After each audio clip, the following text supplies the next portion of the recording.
Welcome again in the economics next session. आज हम लोग शुरू करेंगे questions. Question number 1, when do the following happen, यानी कि हमें ये बताना है कि ऐसा कब हो सकता है।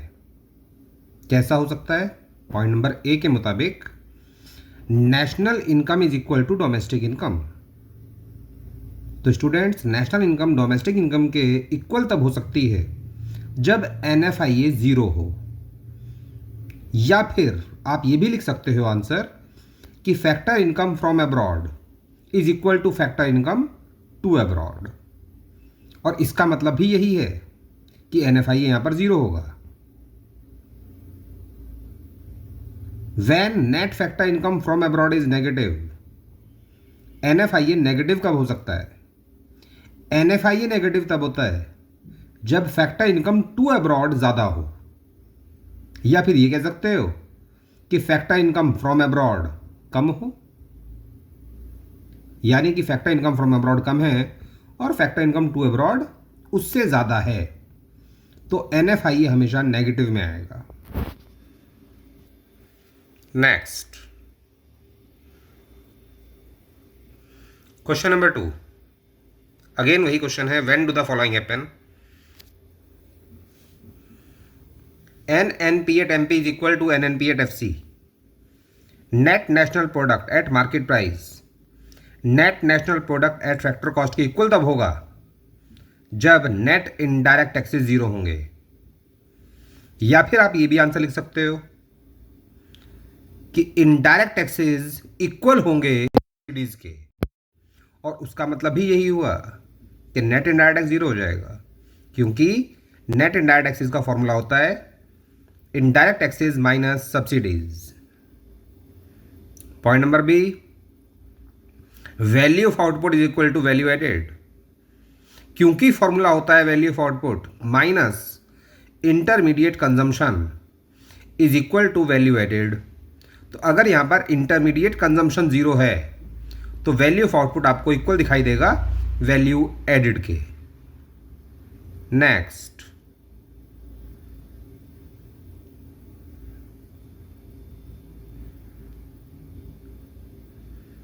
Are the following included in national income, यानी कि हमें बताना है कि जो पॉइंट्स हम लोग पढ़ने जा रहे हैं आगे, ये नेशनल इनकम में शामिल होंगे या नहीं होंगे। Point number A, money received from sale of shares, debentures और बॉन्ड्स। तो प्रिकॉशंस में हमने पढ़ा था कि इसे नेशनल इनकम में शामिल नहीं किया जाता क्योंकि ये प्योरली फाइनेंशियल ट्रांजैक्शंस हैं। Point number B, salary paid to Americans working in Indian embassy in America. अगर अमेरिकन्स को सैलरी दी गई है वो नेशनल इनकम का पार्ट नहीं है, क्योंकि अमेरिकन्स हमारे देश के नॉर्मल रेजिडेंट्स नहीं हैं, और नेशनल इनकम में केवल नॉर्मल रेजिडेंट्स की इनकम ही जोड़ी जाती है। Question number 4, are the following items included in national income. फिर वही बताना है कि क्या ये आइटम्स नेशनल इनकम में शामिल होंगे। Money received from sale of old house, घर पुराना है उसे बेचने पर जो भी पैसा हमें मिलेगा वो नेशनल इनकम में शामिल नहीं करेंगे, क्योंकि हमने पढ़ा था प्रिकॉशंस में ये ऑलरेडी इंक्लूड हो चुका होगा उस ईयर में जिस ईयर में इसका प्रोडक्शन हुआ होगा। Sale and purchase of second hand goods हों या सेकेंड हैंड असेट्स हों, उन्हें नेशनल इनकम में शामिल नहीं किया जाता। Scholarship received by a student, इसे भी शामिल नहीं करेंगे क्योंकि ये ट्रांसफ़र इनकम होती है, यह कह सकते हो ट्रांसफ़र पेमेंट है, एक ही बात है। ट्रांसफ़र इनकम कहें या ट्रांसफ़र पेमेंट, ये नेशनल इनकम में शामिल नहीं होगा। अगेन फिर यही बताना है कि नेशनल इनकम में ये पॉइंट शामिल होंगे या नहीं होंगे। रेमिटेंसेज फ्रॉम अब्रॉड, अगर हमारा कोई रिलेटिव विदेश में रहता है यानी कि अब्रॉड, और वहाँ से वो हमें कुछ भी पैसा भेज रहा है तो वो रेमिटेंसेज कहलाते हैं। यानी कि कोई इंडियन रेजिडेंट विदेश गया और वहाँ से अपने परिवार को पैसा भेज रहा है, वो ट्रांसफ़र इनकम कहलाएगी और उसे नेशनल इनकम में शामिल नहीं करेंगे।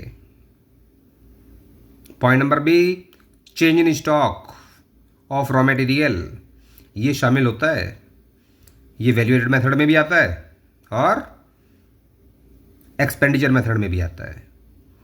ये शामिल होता है क्योंकि ये इन्वेस्टमेंट का पार्ट है, यानी कि ग्रॉस डोमेस्टिक कैपिटल फॉर्मेशन का पार्ट है ये, इसलिए इसको शामिल किया जाता है नेशनल इनकम में।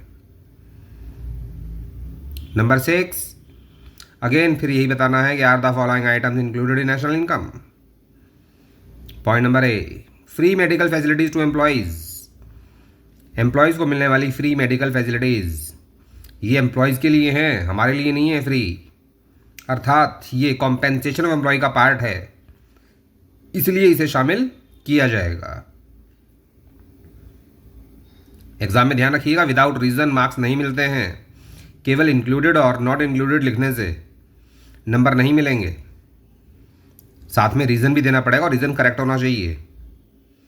Point number B, sale of second hand car या कोई भी असेट, अभी थोड़ी देर पहले भी आपको बताया था, sale of second hand car या सेकेंड हैंड असेट्स को नेशनल इनकम में शामिल नहीं किया जाता, क्योंकि ऑलरेडी शामिल हो चुके होंगे जिस ईयर में इनका प्रोडक्शन हुआ होगा।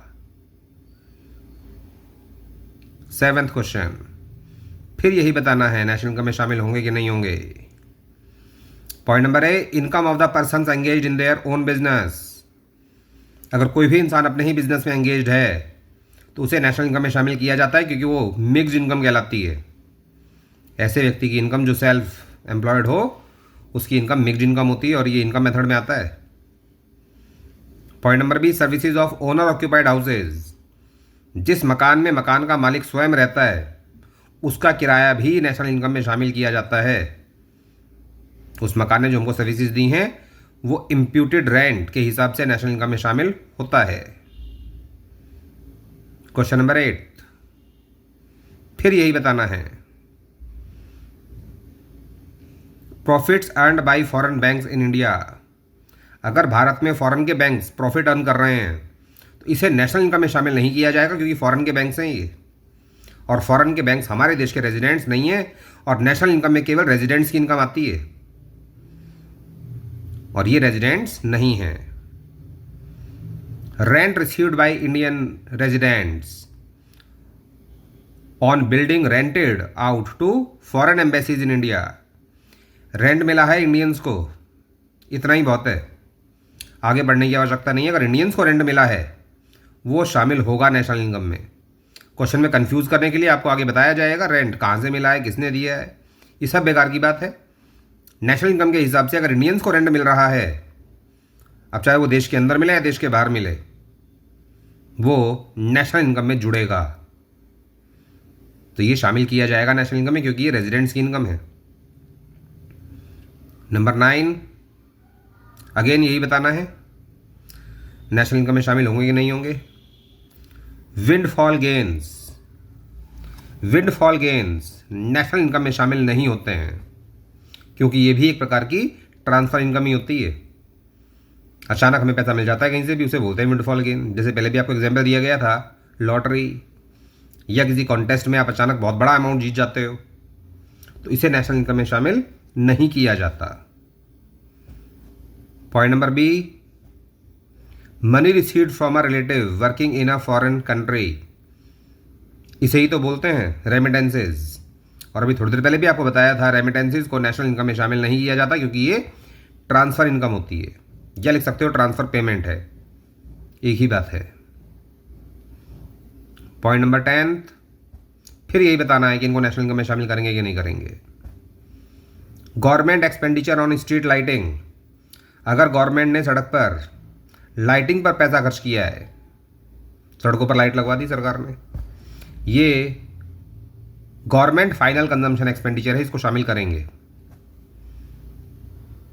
ये है गवर्नमेंट फाइनल कंजम्पशन एक्सपेंडिचर, यानी कि एक्सपेंडिचर मेथड के थ्रू ये शामिल होता है नेशनल इनकम में, ये जीडीपी का पार्ट है। Number B, expenditure on providing meals to the beggars. हमने कुछ गरीबों को बिठाकर खाना खिला दिया फ्री में, तो अगर गरीबों को खाना खिलाया जा रहा है वो नेशनल इनकम में शामिल नहीं होता, क्योंकि एक प्रकार की ट्रांसफर इनकम है। हमने बाजार से आटा खरीदा, दाल खरीदी, चावल खरीदे, वो शामिल हो गया नेशनल इनकम में। अब चाहे हम उसे खुद खाएं या गरीबों को खिलाएं, इससे कोई फर्क नहीं पड़ने वाला, जब एक बार हमने उसे बाजार से खरीदा तो वो नेशनल इनकम में शामिल हो जाता है। तो गरीबों को जो खाना खिलाया जाता है वो नेशनल इनकम में शामिल नहीं होता।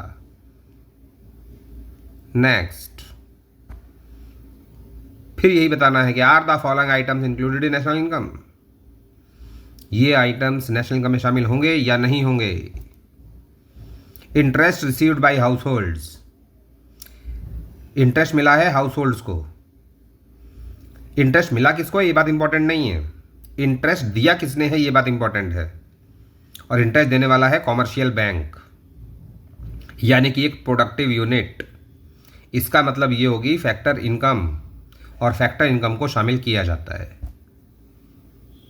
अगर कॉमर्शियल बैंक इंटरेस्ट पे कर रहा है वो शामिल होगा नेशनल इनकम में, क्योंकि कॉमर्शियल बैंक एक प्रोडक्टिव यूनिट है।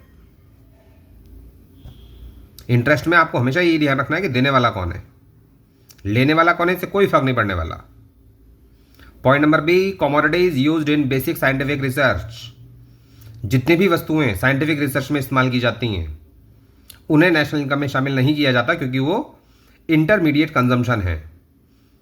जब आविष्कार हो जाएगा, साइंटिफिक रिसर्च कंप्लीट हो जाएगा और प्रोडक्ट बन के हमारे सामने आएगा, वो प्रोडक्ट जब जब बनेगा वो नेशनल इनकम में शामिल होगा। लेकिन रिसर्च में जितने भी कमोडिटीज हम लोग यूज करेंगे वो सब इंटरमीडिएट कंजम्पशन है, उसे नेशनल इनकम में शामिल नहीं करते हैं, वरना डबल काउंटिंग हो जाएगी। Point number 12, are the following items included in national income. Point number A, construction of new residential building. अगर नई बिल्डिंग बनी है देश के अंदर वो शामिल होगी नेशनल इनकम में, क्योंकि ये gross domestic fixed capital formation का पार्ट है। It is gross capital formation, यानी कि इन्वेस्टमेंट है ये देश के लिए। Point number B, income from gambling, इसे शामिल नहीं करेंगे, ये इलीगल इनकम है। गैम्बलिंग एक इलीगल एक्टिविटी है और इलीगल एक्टिविटी से जो भी इनकम पैदा होती है वो नेशनल इनकम का पार्ट नहीं है।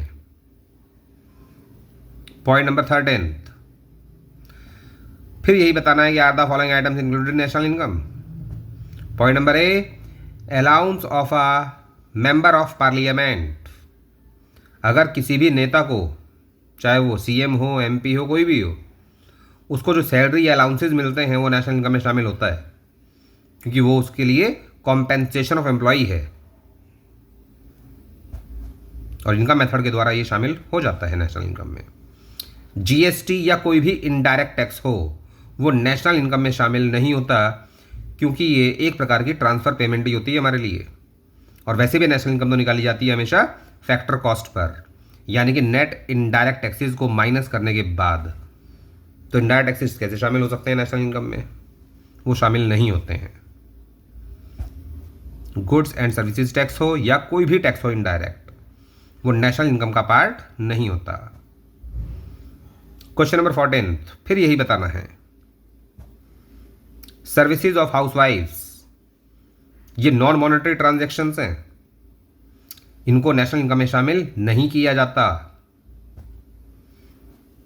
Point number B, financial help to earthquake victims, भूकंप पीड़ित लोगों को आर्थिक सहायता प्रदान की गई है, वित्तीय सहायता, अर्थात ये ट्रांसफर इनकम हो गई इनके लिए, देने वाले के लिए ट्रांसफर पेमेंट है, ये नेशनल इनकम का पार्ट नहीं है, इसे शामिल नहीं किया जाएगा। क्वेश्चन नंबर 15, फिर यही बताना है कि are the following items included national income. Interest on public डेब्ट, पब्लिक डेब्ट का मतलब सरकार के द्वारा लिया गया कर्ज, और ये कर्ज सरकार लेती है कंजम्पशन पर्पस से, इन्वेस्टमेंट पर्पस से नहीं। और फिर गवर्नमेंट इंटरेस्ट पे करती है इस कर्ज पर, उसे बोलते हैं इंटरेस्ट ऑन पब्लिक डेब्ट। क्योंकि ये इंटरेस्ट गवर्नमेंट ने दिया है, लेकिन यहां पर गवर्नमेंट ने ये पैसा हमारा कहीं इन्वेस्ट नहीं किया बल्कि कंज्यूम किया है। यहां पर गवर्नमेंट प्रोडक्टिव यूनिट नहीं है बल्कि एक कंजम्पशन यूनिट है। और मैंने अभी थोड़ी देर पहले भी आपको बताया था, इंटरेस्ट देने वाला प्रोडक्टिव यूनिट होना चाहिए, तभी वो नेशनल इनकम में शामिल होता है। अर्थात ये फैक्टर इनकम नहीं मानी जाएगी, इसलिए इसको कंसिडर करेंगे ट्रांसफर इनकम। और इसीलिए इसको नेशनल इनकम में शामिल नहीं करेंगे, क्योंकि यहां पर गवर्नमेंट ने जो कर्जा लिया था वो कंजम्पशन पर्पज से लिया था। ऐसा एज्यूम किया जाता है और ऐसा ही होता है। Number B, expenses on electricity by a factory. कोई भी प्रोडक्टिव यूनिट अगर कोई एक्सपेंस कर रही है, वो एक्सपेंस नेशनल इनकम में शामिल नहीं होगा, क्योंकि वो इंटरमीडिएट कंजम्पशन है। केवल इलेक्ट्रिसिटी नहीं, कोई भी एक्सपेंस हो सकता है। तो कोई भी एक्सपेंस अगर किया जाता है किसी भी प्रोडक्टिव यूनिट के द्वारा, उसे नेशनल इनकम में शामिल नहीं किया जाता, क्योंकि वो इंटरमीडिएट कंजम्पशन है। Point number 16, are the following items included in national income. फिर यही बताना है again, payment of pension at the time of retirement. Retirement के समय पर जो पेंशन दी जाती है या उसके बाद दी जाती है, वो नेशनल इनकम में शामिल होगा, क्योंकि ये कॉम्पेंसेशन ऑफ एम्प्लॉई है।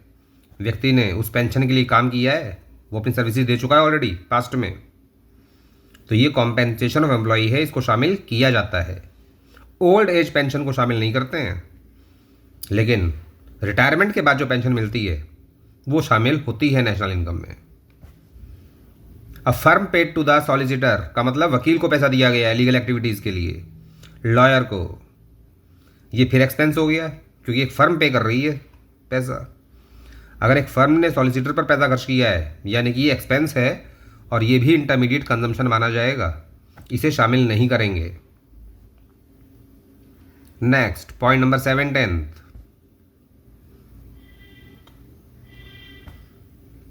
Rent free house to a employee by a firm. Rent free house दिया गया है एक एम्प्लॉय को, और दिया किसने है? ये फर्म ने दिया है। तो एम्प्लॉय के लिए तो ये हो गया कॉम्पेंसेशन ऑफ एम्प्लॉय। ये रेंट फ्री हाउस एम्प्लॉय के लिए, हमारे लिए थोड़ी है। एम्प्लॉय ने तो उसके लिए काम किया है, अपनी सर्विसेज दी हैं, तो एम्प्लॉय के लिए कहलाएगा ये कॉम्पेंसेशन ऑफ एम्प्लॉयज, और वो नेशनल इनकम में शामिल होता है। Purchase by foreigners in India. Foreigners हमारे देश से जितने भी गुड्स या असेट्स खरीदते हैं वो नेशनल इनकम में शामिल होता है, क्योंकि वो नेट एक्सपोर्ट का पार्ट है, अर्थात ये एक्सपेंडिचर मेथड में आएगा। यह कह सकते हो सेल्स का पार्ट है एक्सपोर्ट, ये वैल्यू एडेड मेथड में भी आता है। Next point number 18, interest received on debentures. Debentures issue किए जाते हैं किसी भी प्रोडक्टिव यूनिट के द्वारा, और अगर वो प्रोडक्टिव यूनिट उन डिबेंचर्स पर हमें इंटरेस्ट पे कर रही है तो वो नेशनल इनकम में शामिल होगा। डिबेंचर एक प्रकार का लोन होता है, कर्ज होता है कंपनी के लिए, जिस पर कंपनी इंटरेस्ट पे करती है, अर्थात प्रोडक्टिव यूनिट इंटरेस्ट पे कर रही है, तो ये फैक्टर इनकम मानी जाएगी और इसको नेशनल इनकम में शामिल किया जाएगा। ये इंक्लूड होगी क्योंकि ये फैक्टर इनकम है। Number B, financial help received by flood victims. ये शामिल नहीं होगा क्योंकि ये ट्रांसफ़र पेमेंट होती है, या लिख सकते हो ट्रांसफ़र इनकम है, एक ही बात है। ट्रांसफ़र पेमेंट या ट्रांसफ़र इनकम, इसे शामिल नहीं करेंगे। क्वेश्चन नंबर 19, फिर यही बताना है कि are the following items included in national income. Point number A, payment of bonus by a firm to its employees. अगर एक फर्म अपने एम्प्लॉयज को बोनस पे कर रही है तो इसे नेशनल इनकम में शामिल करेंगे, क्योंकि ये कॉम्पेंसेशन ऑफ एम्प्लॉय का पार्ट है, अर्थात ये इनकम मेथड में जुड़ेगा। Point number B, payment of interest on loan taken by an employee. Loan किसने लिया था? एम्प्लॉय ने लिया था अपने एम्प्लॉयर से, तो इंटरेस्ट पे करने वाला एम्प्लॉय है, और एम्प्लॉय कोई प्रोडक्टिव यूनिट नहीं होता। और इंटरेस्ट के मामले में हमेशा ये देखा जाएगा कि इंटरेस्ट पे करने वाली यूनिट प्रोडक्टिव यूनिट होनी चाहिए। एम्प्लॉय ने तो कर्जा लिया होगा अपने कंजम्पशन पर्पज से, ऐसा एज्यूम किया जाता है और ऐसा ही होता है हमेशा। इसे नेशनल इनकम में शामिल नहीं किया जाएगा। एक इंडिविजुअल, एक एम्प्लॉय प्रोडक्टिव यूनिट नहीं है, तो ये इंटरेस्ट नेशनल इनकम में शामिल नहीं होगा। Question number 20, are the following items included in national income? Point number A, interest paid by banks. इतना ही बहुत है पढ़ने के लिए, आगे पढ़ने की आवश्यकता नहीं है, क्योंकि इंटरेस्ट कौन पे कर रहा है? बैंक पे कर रहा है, और बैंक प्रोडक्टिव यूनिट होता है। अब बैंक इंटरेस्ट किसको पे कर रहा है इससे कोई फर्क नहीं पड़ता। अगर बैंक इंटरेस्ट पे कर रहा है वो नेशनल इनकम में शामिल होगा, क्योंकि बैंक एक प्रोडक्टिव यूनिट है और इसे फैक्टर इनकम माना जाएगा। Point number B, payment of interest by a government firm. आगे पढ़ने की आवश्यकता नहीं है, गवर्नमेंट फर्म का मतलब प्रोडक्टिव यूनिट ने इंटरेस्ट पे किया है अगेन, तो सेम आंसर होगा इसका भी, इसको भी शामिल करेंगे क्योंकि ये फैक्टर इनकम है। Thank you for this session. 20 questions हम हर सेशन में करेंगे इसी प्रकार से। Okay, thank you very much.